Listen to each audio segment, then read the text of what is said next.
Dans cette courte vidéo, je vous montre comment faire une fixation derrière un tableau et vernir, donc les dernières finitions du tableau.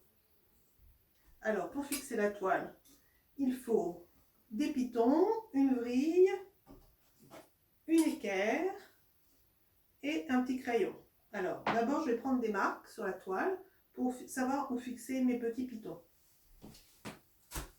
Alors, je prends mon équerre et un crayon et je mesure.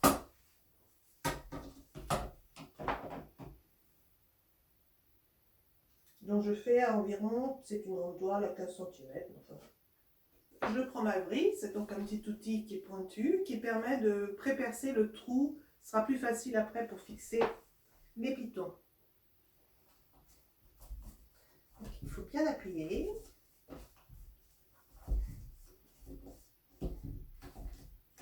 Là, un moment, on sent que ça rentre.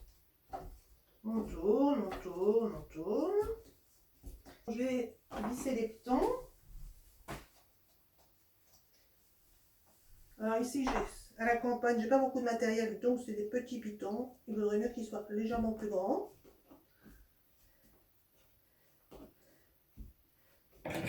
Je tourne avec un tournevis pour bien faire pénétrer le piton dans le bois.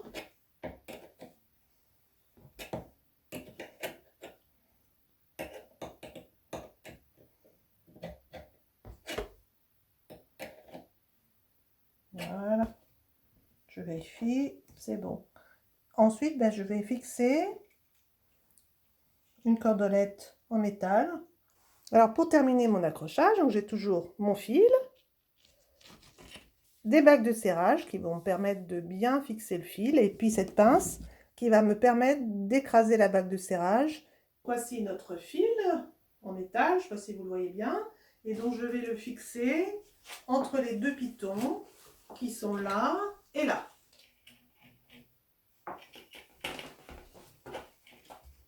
Là, il n'y a rien de sorcier, hein.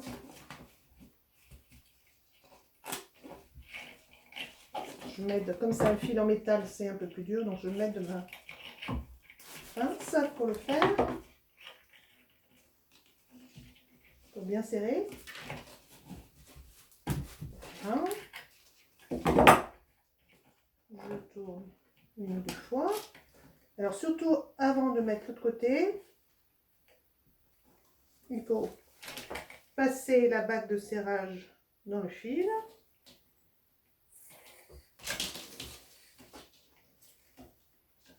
Mettre le bout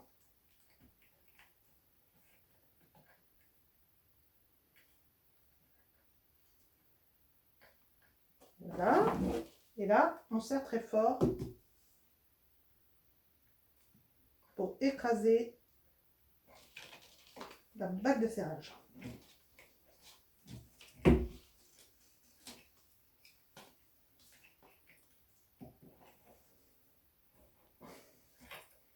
Et on fait la même opération de l'autre côté en n'oubliant pas de mettre la bague de serrage avant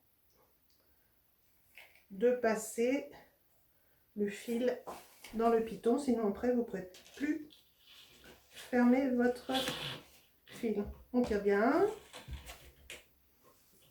on refait un nœud,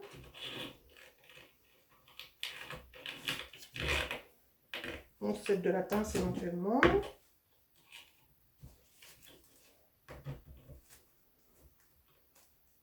Ma bague prend le bout de fil, voilà, comme ça vous voyez bien, et je vais l'écraser. Pour moi, je retourne ma pince parce que comme ça j'ai un appui. Il faut une pince assez costaud quand même, et on appuie très fort. Vous voyez, c'est écrasé. On peut refaire encore pour plus de sécurité. Et vous voyez, ça ne bouge plus. Nous avons un fil d'accrochage qui est bien solide. Alors pour réaliser mon vernis, j'utilise un vernis extra fin à tableau de Sennelier que je trouve très bien, un spalter à poil doux et un récipient qui doit être très propre. Il faut faire attention qu'il n'y ait pas de poussière, ni sur votre toile, ni dans vos récipients. Donc je verse du vernis à tableau dans mon récipient et je vernis ma toile. Je vous montre comment. Pour vernir ma toile, donc j'ai bien vérifié qu'il n'y avait pas plus de poussière, qu'elle était bien sèche. C'est une peinture à l'huile, enfin une technique mixte avec décollage. Donc j'ai attendu suffisamment longtemps avant de passer le vernis.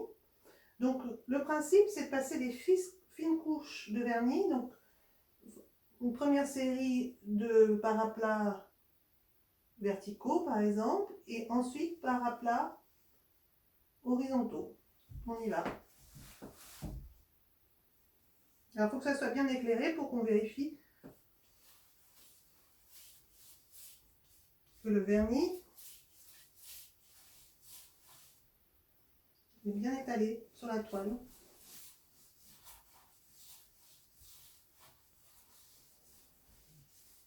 Donc je regarde régulièrement comme ça, je vérifie à la lumière. Il vaut mieux mettre des couches assez fines, plusieurs couches assez fines qu'une couche épaisse. Parce que là, si vous mettez une couche très épaisse, vous avez droit à la catastrophe. Une fois que j'aurai fait toutes ces couches, je repasserai une deuxième couche comme ça en croisant. Comme ça, je serai sûre que mon vernis est bien mis sur toute la toile.